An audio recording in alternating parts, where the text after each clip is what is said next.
Welcome to IVF This, episode 113, The War on Hope. Welcome to IVF This. I'm your host, Emily Ginn. After 10 years of primary and secondary infertility due to both male and female factor infertility, I am now the mother to 3 beautiful miracles. I am married to my favorite person in the world. I'm a social worker, a life coach, and an IVF warrior. I'm here to teach you how to manage your mind and emotions during your IVF journey, to break free from anxiety and regain control of your life, even in the midst of infertility. I'm going to teach you how to say IVF this to how we think about, talk about, and experience infertility. Let's go. Hello, my beautiful friends. I hope you're all doing so well today. I'm going to do something a little bit unusual and start this episode out with a quote. Hope gets a bad rap. It's dismissed as passive, delusional, unrealistic. But hope is also an act of imagination, an antidote to apathy, a call to arms, a catalyst for change. It lifts our spirits and gives us strength. Without hope, what do we have? That's from author Meg Mundell. I love this quote so much because it starts out with saying the quiet part out loud. We have a war on hope. So that's what we're going to talk about today. I'm going to share a few thoughts on why holding out hope is so difficult, why we cling to this idea of hope so tightly, and how we can compassionately navigate this idea of hope. So any forum that you might be on or look at, or any person that you might share your IVF journey with has probably mentioned something about hope, right? Hold on to hope, keep hope alive, keep the faith, which is another way to describe hope. Don't give up, yet another way to describe hope. There are Facebook posts asking for stories that might give people hope, sharing stories that might give other people hope. All of this is in service to the thing that we desperately want, and yet it feels so damn elusive. As always, I don't have a problem with the way that we yield hope within the infertility community, whether we're trying to nurture it, cultivate it, or share it. What I think we do tend to do to ourselves that can be very challenging is that we weaponize hope against ourselves. We tell ourselves that hope is the problem. Hope is the reason we're disappointed or heartbroken. Hope is the thing we yearn for and yet simultaneously reject. So what is hope? Hope is a feeling of expectation or desire. It's not some secret ingredient for success. It's not an unlimited resource that we can pull from whenever we want, nor is it a thief of joy. It's a feeling. Now, this war on hope isn't specific to the infertility community. It's a pretty pervasive belief. For instance, if you're a fan of the TV show Ted Lasso, the season 1 finale episode was titled, "It's the Hope That Kills You." Now, since that show is filmed and based in the UK, London specifically, this is a saying that's common to that area, which at its roots is part of a larger phrase, which have a few variations, but the core element is it's not the despair, it's the hope. The oldest version that I know of, and I'm sure it's not the oldest, is from the film Clockwise. It's a 1980s film starring John Cleese, and it went something like this. It's not the despair. I can take the despair. It's the hope I can't stand. Before you agree with this, it's important to remember that this specific reference in this movie, Clockwise, it is an absurd screwball comedy. It's brilliant because it's John Cleese, but it's not fact, right? But, even passages from Dante's Inferno, abandon hope, all ye who enter here, which Dante places at the entrance of hell, is not some strange Gothic flourish designed to horrify the damned.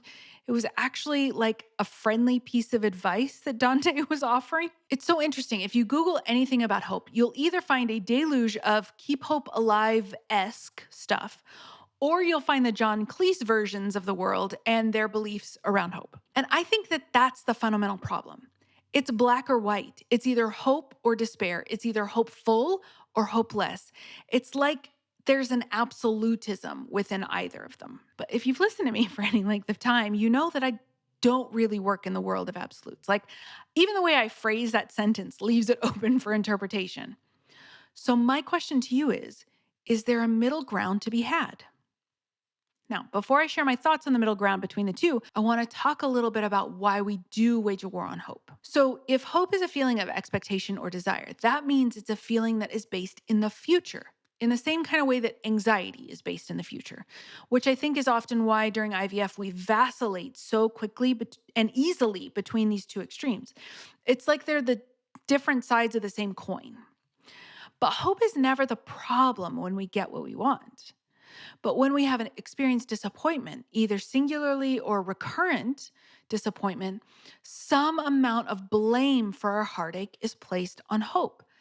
And that is because in the face of heartache, in the face of disappointment, in the face of loss, our brain wants to find blame. The amygdala, which lies very deep in the temporal lobe, the primitive part of your brain that is part of our limbic system, which is all about emotional responses. So when we're experiencing disappointment, or whatever word you want to use for that, devastation, heartache, despair, the term isn't as important as understanding the function. The limbic system is ignited and your body is flooded with hormones, and you receive all of the fear-based fight or flight impulses, and they're jacked up to 11. The amygdala wants to blame something, anything, as a means of getting out of that horrible feeling of disappointment or despair or heartache. Blame feels righteous. Much like anger, which is often tied to blame and injustice, they feel powerful than, say, devastation or despair, which often feels powerless. We live in a society, in a culture that wants something to blame. It wants something it can point to and say, that's the problem. This instinct didn't just materialize, it was born out of our brain's instinct to seek meaning and understanding. In the absence of that, our brain will often turn the blame on itself. When we reach out for help, like with a fertility clinic or a doctor, and it isn't working, hope is really hard to access. It's even more difficult when we make hope one of the culprits of our heartache. That's when fear, shame, and stigma keep us stuck there. Interestingly, or at least I find it interesting, the amygdala is also responsible for processing and storing memories, right? Which, when you understand the concept, of freaking course you find hope nearly impossible to access or a complete adversary. Your brain and your body remember all of the times you had hope and your heart was broken. So if you go through multiple rounds and multiple heartaches, multiple disappointments, like it's a self-fulfilling prophecy around hope. And then like an old, reliable, albeit pain in the ass friend called shame comes in and starts back on its BS, telling you that what you did made this happen. It was all your fault because you let yourself feel hope and all that nonsense. So do you see how the war brews? Do you also see how the only enemy combatants in this war is you? I believe that the root of what most of us describe as the emotional roller coaster is this war. The rapid movement between hope and despair, when you sprinkle in the shame, the self-loathing, all of that nonsense that the drunken asshole in your brain is starting to spout off, it is no wonder you are suffering. You are already in pain, not getting the thing that you so desperately desire. And now you're adding all of this stuff on top, and it's just excruciating. So let's go back to the question I posed a couple of minutes ago. Is there a middle ground between hope and despair? I don't think my answer will surprise any of you. I don't think any of you will need to sit down for this. But yes, I do believe there is a middle ground. Over the years that I have either been on this journey or I have worked with women on this journey, managing hope is one of the most difficult challenges almost universally. The biggest question within this challenge is, does it matter? Is one hopeful during a treatment cycle? Some people work very hard to remain positive and hopeful, while others will ride waves of negativity or doubt. And people in both groups go on to have healthy pregnancies. And sadly, there are members of both groups that are met with repeated heartache. So what do I think the middle ground is? Commitment. Commitment, that's the sweet spot. In commitment, it's often not as difficult to access hope, and it can also help you weather the pain. Think about it in terms of a partner, if you have one, or if you've had one in the past. Does being committed guarantee that you won't ever experience pain? Absolutely not. Does it mean that you won't ever get to experience joy? Nope. Because both are possible and experienced within the context of commitment. Commitment is an endurance race, much like IVF. And being committed doesn't mean that you run yourself into the ground in pursuit of this goal. It just means you're committed to the process until you, and hear me so well when I say this right now, until you decide that you're done, whatever that looks like. That is the very definition of agency. You always, always, always get to decide. Commitment to the process, and most importantly to yourself, will take you so much farther than trying to white knuckle your way through this cycle. It doesn't mean that you won't experience hope or despair. These emotions are part of the human experience. They're coming for the ride, whether you like it or not. Expect both of them to show up at some point, at different points, at multiple points. They're going to be there. So I'm going to leave you with this, friends.